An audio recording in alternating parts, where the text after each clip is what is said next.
13 రోజుల తర్వాత ఆత్మ యొక్క నిజమైన ప్రయాణం మొదలవుతుంది. ఆ ప్రయాణంలో మొదట కనిపించేది భయంకరమైన పితృలోక వేచిచోటు. అక్కడ వేలాది ఆత్మలు తీర్పు కోసం ఎదురు చూస్తూ ఉంటాయి. ఆత్మ ముందుగా దాటేది వాయునది.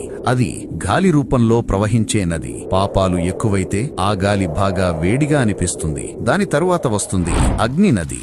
మంచి పనులు చేసిన వారికి అది కేవలం వెలుతులులా అనిపిస్తుంది, కానీ పాపాలు చేసిన వారికి అది మెరుపులా కాల్చుతుంది. ఈ యాత్రలో ఆత్మకు తోడుగా ఉండే 3 శక్తులు మనస్సు, ప్రాణం మరియు కర్మ. మనస్సు భయపడుతుంది, ప్రాణం ముందుకు నెడుతుంది, కర్మ మాత్రం నిజం ఏమిటో చూపిస్తుంది. తరువాత ఆత్మ చేరేది చిత్రగుప్తుని ఆలయం దగ్గరికి. అక్కడ ప్రతి ఆత్మకు సంబంధించిన పాపాలు, పుణ్యాలన్నీ చిన్న చిన్న వివరాల వరకు నమోదు చేసి ఉంటాయి. అక్కడికే వస్తాడు యమధర్మరాజు. ఆయన కోపంగా కూడా ఉండడు, దయగా కూడా ఉండడు, కేవలం న్యాయం మాత్రమే చేస్తాడు. ఆత్మకు చెప్తాడు, నీ జీవితంలో చేసిన ప్రతి పని నీకు ఇవే ఫలితాలు. అక్కడ ఎటువంటి తప్పించుకోవడం, ఎటువంటి అబద్ధం చెప్పడం అసాధ్యం. తీర్పు తర్వాతే నిర్ణయమవుతుంది. ఆత్మ మరలా జన్మ తీసుకుందా, పితృలోకంలోనే ఉండాలా, లేక మోక్షం దిశగా ప్రయాణించాలా? కాని తీర్పు తర్వాత జరుగేదే అసలు రహస్యం. తరువాత ఆత్మ ఎక్కడికి వెళ్తుంది తెలుసుకోవాలంటే మా తరువాతి భాగాన్ని తప్పక చూడండి.